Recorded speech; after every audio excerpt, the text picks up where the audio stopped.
Welcome back to the Real Quick with Mike Swick podcast. Today we have Marlon Chito Vera on the show. We talked to him a while back, but now he's got a huge fight booked against Jose Aldo, December 19th.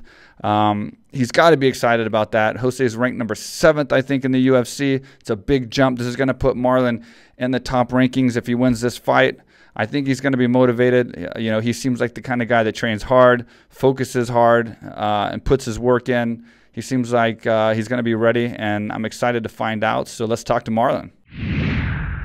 All right, Marlon Chito Vera, welcome back to the show, buddy. How are you, brother? Good, good. How are you right now? Good. Weight is good. Good shape. I'm healthy. Just getting back from practice and, you know, chilling in between with the kids between this practice and the next one. Well, happy belated birthday. It was December 2nd, right? Yeah. Thank you, man. The big 28, right? 28. So young, man. So young. Feeling good, though. Feeling good. Everything was good in this camp, you know. And, you know, can't wait to get in there and put this guy out. How exciting is it to be fighting someone like Aldo, being ranked number 7 and being obviously a legend that he is? The thing that excites me the most is just being part of the last card of the year. So that gives me some time to rebuild right after this fight, learn more stuff, and get ready for the next season. But I'm always excited about being fighting. I don't make people bigger than they are. You know, right? They can call him a legend. He's a former champion, but at the end of the day, you know, 2 arms, 2 legs, we're humans. Yeah. And I'm planning on put the guy out. You know, I'm not biting none of that pass he have.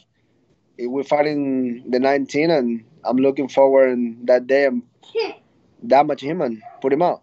Yeah, it sounds like you're excited about it, and it's not a big pressure thing for you, like fighting him like that, because he's high ranked and stuff. I mean, it's a big jump, but it seems like that's motivating you, you know, to like beat him and get to where you feel like you belong, maybe.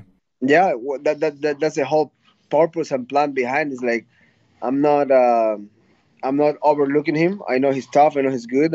There's a reason he hold the belt for so long, but it's about timing, and it's my time now, and I'm coming in hot. I'm coming in strong, and you know, I just gotta fight and beat him. You know, yeah, I can talk all they want.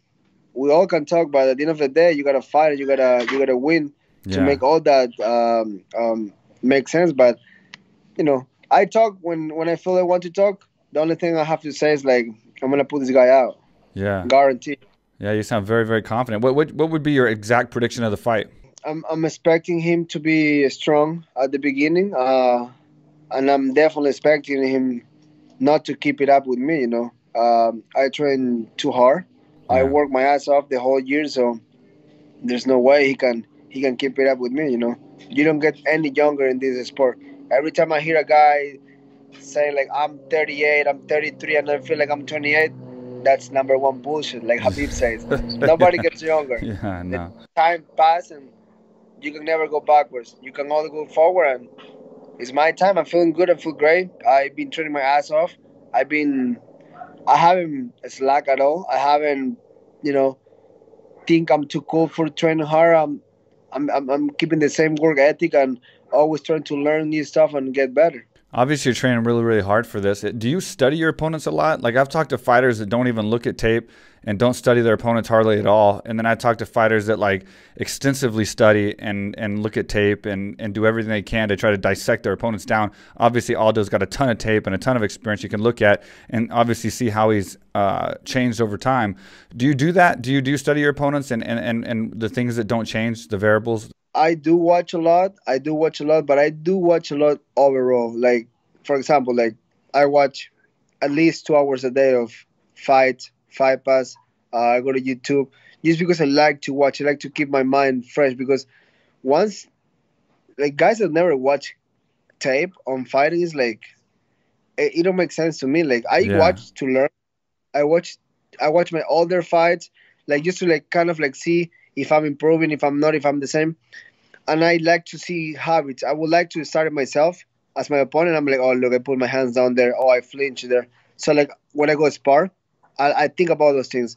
That's about myself. But overall, I watch fights every day. And I've been watching Aldo, you know, for a long time. Not just him, but everybody. And now that I'm fighting him, I watch like the last 5 fights detail, and then I went and see some really really old school him, but that's not him Yeah. anymore. So Right. you Right. cannot expect him to be that. So I do watch a lot of clip. I watch a lot of clip just to like keep myself honest and see like, oh look, I can do that. Oh, I cannot do that. I see guys that even don't have my style, just to like pick their minds and kind of like make it up. Yeah, I think that's very, very smart. I can't remember a time when I didn't watch my opponent's tapes that I didn't learn something that was useful during the fight. Like there's always something that you see when you watch their fights that like I always call it the variables that don't change. Like there's a lot of things that change between fights, but there's a lot of habits that fighters keep, and you see them over and over and over. So I'll go back like maybe 3 fights, 4 fights max because they change so often, and I'll just kind of see which variables change or which variables stay the same, and that's what I'll look for. And then another interesting thing is I'll also watch a lot of my fight tapes. Like I'll look at my last 3 fight tapes, and I'll look at how to beat myself as if my opponent's watching those exact same tapes and seeing my weaknesses as well. Do you ever do that? Yeah, I do watch my old fights, my recent fights, and I see if I carry bad habits or good habits. And I when I watch those things, I make sure when I go spar, I don't do those things again. So I'm like, Right. okay, look, I did it right now. So at least you're doing something, so you can adjust in the fight. And it's this is a game that you gotta study the whole time. You gotta watch, you gotta read, you gotta ask questions. And I'm always on it. Since I'm a pro fighter, I'm always full time in. I'm not like part time. I'm full time, and that means you gotta learn, you gotta study, you gotta read, you gotta make questions, and you gotta be on top of your game. You gotta be like just like I think I'm fine. That don't. Nobody that becomes a world champion says that. No. Of course, you wanna overdo it too. You wanna make sure you have your time off, your days off. You take your mind away from it, but you gotta always keep it real. Yeah. Is there something that you're looking to prove during this fight, aside from just winning? Obviously, is there something that you would like the fans and the followers of yourself to kind of realize or see when this fight is over? Like, do you have some kind of special goal in mind? Well, this fight's pretty big, so I go in there, I beat this guy, and I just let everybody know that I'm knocking the door for a title shot at some point. So yeah. That's my thing, I get to sport for one reason, and that reason is be the best, and only the one that hold the belt is the best, number one. What do you think about those guys at the top, Peter Yan and Sterling and them? Like, how far do you think, if you were to beat someone like Aldo and have a great performance, how far do you think you are away from those guys? I'm right there. You beat number 7, you become part of the mix, and then. Yep. You're 1 fight, 2 fights away to fight for the title. If it's not immediately, somebody get COVID, somebody get hurt, other guys are booked, it can happen. Things can switch like that, you know. So you gotta be always sharp and thinking like tomorrow is the day you have to fight. And if they call you with opportunity, you better be prepared, because if you're not, what's the point to do it? So that's why I'm training all year around. I'm always looking, if I'm healthy, if I'm not any major injuries, I'm always working and staying in shape and doing my thing. But I think I'm right there. Those guys are tough, but I'm tough too. Yeah, of course. And I know you say you train year round. What is it like for your normal fight week? Like, I'm sorry, your normal fight camp. Like when you're getting ready for, say, Aldo, and you have an opponent, and you got your maybe 2 months or however long you train for fight camp. What is your day like, or your days like during the week? I train twice a day, sometimes 3 times when I add either condition or some technical work. And the only thing that really changes is like it's focused on the opponent I'm fighting. We drill and we try to prepare for what we think is coming and what we want to do, and the rest is just you gotta adjust in the fly, because you can have the perfect game plan, and then you get an elbow in the forehead and you have a huge cut. Yeah, you gotta adjust in the fly. So that's one of the things I feel is one of my best things. I don't get in love with any game plan, because things can go sideways, and you gotta adjust. You gotta dig deep and fight, and that's my thing. I think I'm a real fighter. I'm somebody that I'm not doing this for being popular. If I want to be popular, I will post naked pictures, I guess. These days people do so many bullshit that get them there. I'm a fighter for 2 reasons. I like to fight and I like to make money. So I can do both in one thing. So that's what I do it. Yeah, and then when you get into fight week, like your fight week, what does that look like as far as how do things change for you? Everyone's different. So some people still train hard up until Wednesday. Some people cut it back a lot and then just cut weight. What is your fight week like? I'm done. I'm chilling, losing the last couple of pounds. I train once a day if I want it. If I'm feeling I need to sweat. It's more just for the weight cut. Like if we wouldn't do weight cuts, like just meet at the weight you walk around, on fight week I would probably maybe run and just sleep the whole time. Yeah. You know, like if you really prepare, that last week is just mental. It's just for you. I will do yoga. I don't know. I will just chill. But you won't get any better in 7 days. Yeah. In 7 days you should be ready. You can fight. They can be like, hey dude, fight change to Tuesday. No way, could you show up? I'm like, that's fine. I'm good. I work so hard in my fight camp that fight week for me is just mental. It's just having fun, doing my media, doing my obligations, and besides that, I'm just trying to laugh and have fun with the people around me. That's about it. Yeah, just get your mind off everything.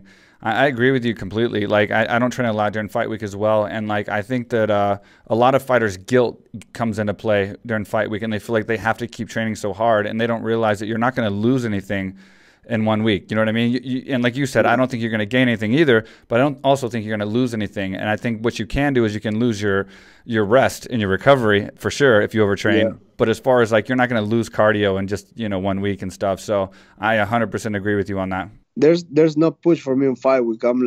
Even when I'm hitting mitts, I hit until I feel it. I'm like, I don't ask my coaches how many rounds you want me to go. I just need to, like, blow my lungs a little bit. Yeah.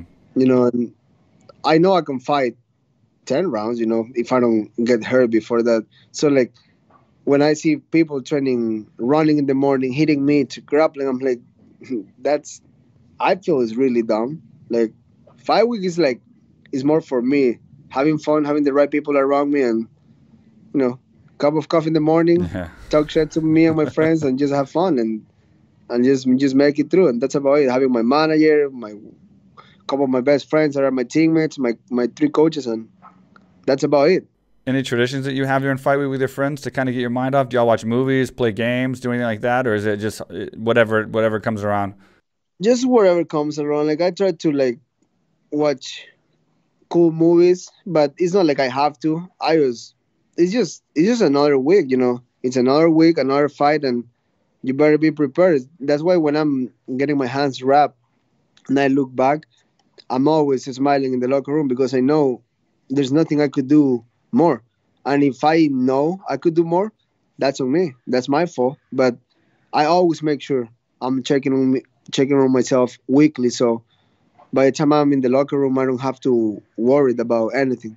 Yeah. And my whole career is being like that. I look back and I'm happy. I push myself. I ask many questions. I try to figure it out, the mistakes. And I'm always bringing in people that is way better than myself, just to have that extra push. Because if you get comfy with guys you can get around, during the run sport, you're going to get beat pretty bad.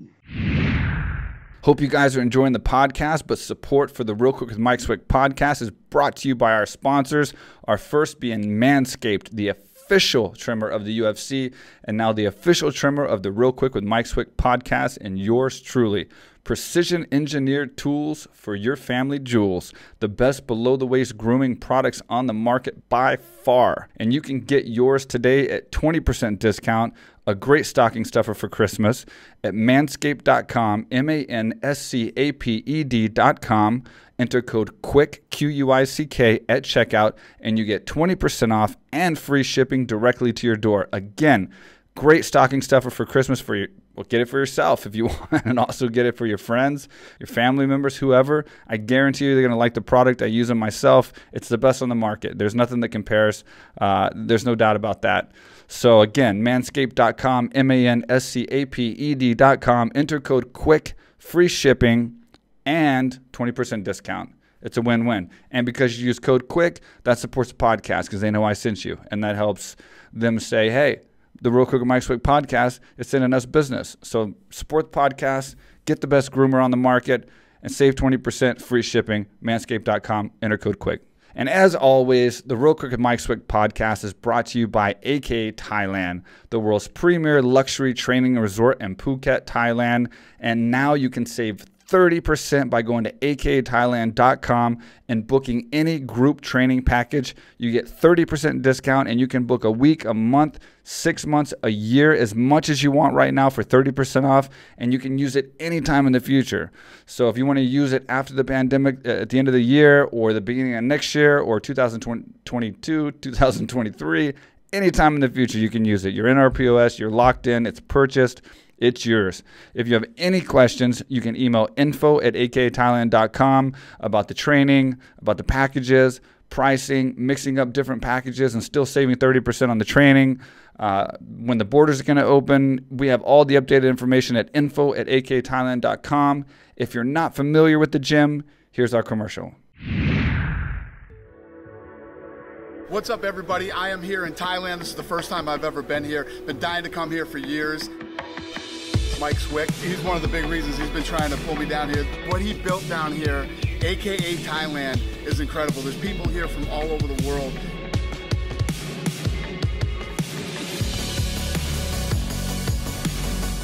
You can train mixed martial arts here, jiu-jitsu. They have weightlifting, they have cardio, and obviously they have Muay Thai, boxing, everything.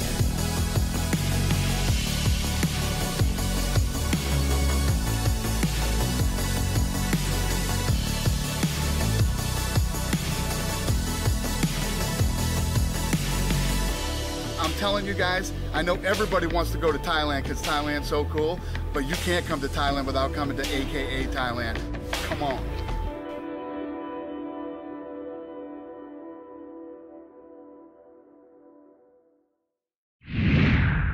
Do you have anything excited planned for after the fight? Sometimes I'll plan something to look forward to after the fight's over with.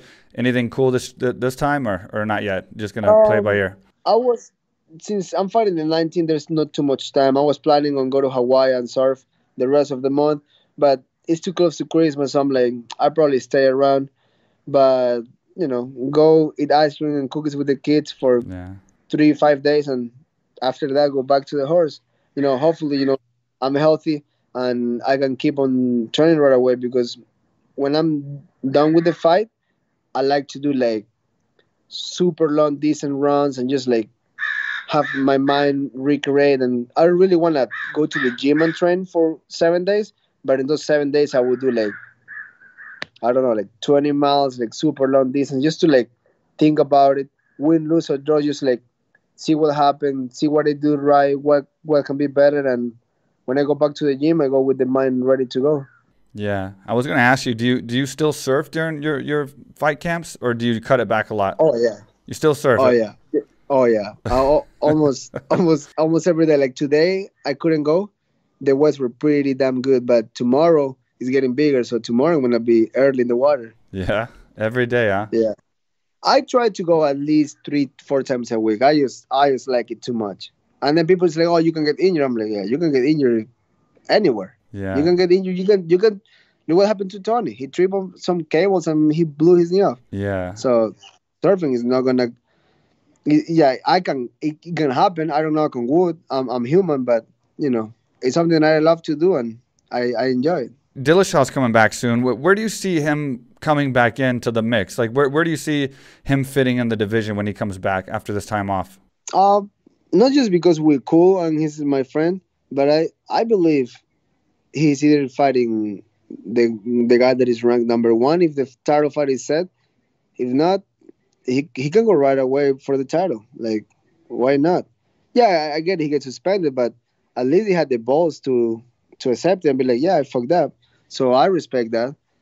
There's a lot of guys that test positive and they will like make a movie. They will be like, oh, my uncle gave me the wrong pill. I'm like, oh, fuck off. If you test positive, it's your fault. Yeah. So he admitted like a man. So I do respect that a lot. And we kind of train a little bit often. So I saw him like last week, and he's getting back in the horse. And then you're the second interview back to back that asked me about it. Last interview asked me like, hey, you want to fight him? I'm like, I don't want to fight him. He's my friend. Now, I knew y'all were friends. I just wanted to see what you thought about where he would fit in, kind of since it's in your division and everything. I think he can fight for the title right away. Like, why not? And then he tests positive and lost in a weight division below, so it don't even happen at 35. So Yeah. and let's be real, he got a bigger name than the guys in the top 5. Yeah, And he does. today works about that. So Yeah. it's kind of I don't like that, but it's how the way it works. So how I see it, he comes back and fight for the title. Yeah. I wanted to ask you a couple of things about Ecuador. Before that, I wanted to say I saw your new Ruka shirts, and they're awesome, and your Ecuadorian colors with your name. It's very sick. Yeah, that's cool. I'm happy about it. Everybody check out Ruka and get Marlon's new fight shirts. That's pretty awesome. And then I was going to ask you, how big are you in Ecuador? Like, you must be really big there. I know you had the Pepsi campaigns and commercials and stuff, and the president, I think, tweeted congratulations after one of your fights. Like, how big are you over there right now? Yeah, I guess pretty big. You know, it's kind of weird to measure. Like, I always tell people, like, if you go with me one day and you kind of like see how crazy it gets, you get an idea. But it's kind of hard for me to say it's big because it's me. Like, it's kind of weird to talk about you, but if the question is good, like, I'm pretty big out there. It's weird. Like, you know, I started as a fighter and now it's like you're like celebrities. It's weird. Yeah. But fuck it, I enjoy it. It's fun to have like everybody like care about you and they like what you do. That's why I always tell people I still be the same person and I act the same way I act 10 years ago. Yeah. Because you don't want to change. I feel when people change is the biggest issue, but I'm the same shit. Yeah, sounds like it, man. And it's cool for me because, like, when I got in the sport so long ago, because I'm way older than you, it wasn't cool, man. It was like super unpopular and super not cool. And so, like, we weren't cool at all in the least bit. And it's cool to see you guys now getting all these great opportunities and being famous from your home countries and homeland and like getting these opportunities and stuff. And so many fighters are getting so many opportunities. So I love hearing these stories and seeing how you guys are growing and being able to obtain so much fame that I dreamed of, would happen when I was coming up. But I was a little bit before my time, before all this stuff kicked in, and it became so big where, you see Habib, hanging out with princes and the presidents and things like that. Yeah, and you guys, and you're famous in Ecuador, and it's so cool seeing this stuff now. It's cool that y'all guys are getting you right. It's cool, man. Give you a living, make you take care of your family, and I always tell people it's a knife with it's sharp both ways. You better use it right. If not, it's gonna end you. So many people win couple fights and they think they're the shit, and then the only thing that is gonna happen, they get smashed for forever. So you gotta know how to use it, how to handle it, because it's like a drug. It can fuck you up or it can make you feel good. So you better know how to use it. And I feel I've been doing a good job in the last 5 years, and I'm planning to keep that good work. What did you think about the Tyson Roy Jones Jr. fight? Did you get a chance to see that? Yeah, I think that was pretty awful. But I heard they make good money, so fuck it, dude. If they pay me that money to fight, I slug it out. I think we never stop being fighters, but as a fight, that was awful. But, those guys, they were badasses, Yeah. You see a guy like Anderson Silva losing his last fight, but like that guy 10 years ago was the shit. That's why I don't like the word GOAT. Like, you're the GOAT for 2 years, for 3 years, for 5 years, but there's no GOAT. That fucking thing don't exist. Forever. And that get twisted these days. Like, a lot of fighters call this term, I'm the GOAT. I'm the GOAT. Like, nah, yeah, you're the GOAT for now, bro. Yeah. In 10 years, you're gonna get your ass whooped. So yeah, that's why I like the word former champion, or the guy. You always been a badass, but the GOAT thing, and I see fighters fighting for I'm this, I'm that. I'm like, fuck off, dude. We're fucking humans. Like, why don't go? For example, that in movies, you don't see Tom Cruise and Brad Pitt fighting for who's the GOAT. And both guys are bad motherfuckers in the movies or whatever. That's the thing. I just don't get it. MMA is getting a little. Like, the fame and all these things is cool, but it's really a little bit like, now it's a bunch of divas fighting. Like, oh, I got more followers than you. Fuck off with that. Don't fuck yourself. But yeah, I feel the fighting media is giving us the chance to be divas, and I'm like, I'm in the other side of that. I'm like, yeah, cool. It's cool to be cool, but yeah, fuck it. We're still humans. Like, Yeah. don't think your shit don't stink. And I feel that is getting a little bit of an issue. But at the end of the day, I don't really care. It is what it is. I mean, I think initially, like the old days when there wasn't as fame, like that was the downside. We didn't have the fame like you guys had now. But then with the fame comes, and the clout and the followers and all that kind of stuff, comes like the need to be alpha. So then you got these guys like the YouTubers and the celebrities that are trying to now fight to prove they're more alpha. And you got video gamers fighting each other, YouTubers fighting each other. Then now you got YouTubers calling out like Conor McGregor and all the fighters and stuff like that, dragging them into the boxing ring. And now you got Henry calling out Jake Paul, I guess, and Floyd Mayweather fighting Logan Paul. What do you think about how this cross is going with all these guys kind of dragging the MMA fighters into the boxing ring and trying to make these super fights that are just, it's kind of athletically silly, if that makes silly. It is, because it's like me calling the best taekwondo guy in the world. Like, let's say this is a super famous guy to a jiu-jitsu match. Like, what's the fucking point of that? Yeah. The guy, it's a taekwondo guy. Now we see all these guys calling out fighters. I'm like, it just, and then it's just how the industry works these days. And if you're making good money, I would do it, but I won't get trapped in that scene. I won't get trapped in that scene, because it's not what I signed for. I want to be a fighter. If I can make a couple millions beating or getting beat by a famous guy, it's okay. But a lot of people, like, it's aiming just for that. Like, now, after you see the YouTubers boxing, now you see the wrestlers calling out other UFC fighters. Like, guys, fuck off. In the old days, we'll meet in the gym and just fight it off, and you will get your ass kicked. Yeah. No gloves, no slingers, just it's like a street fight. So that's what I don't. That side for me is just not the right thing. If somebody told me, like, hey, this amount of money to box that guy, I fight anybody in the world for money, anybody. And for that amount of money, fuck it, I let him start on the mount.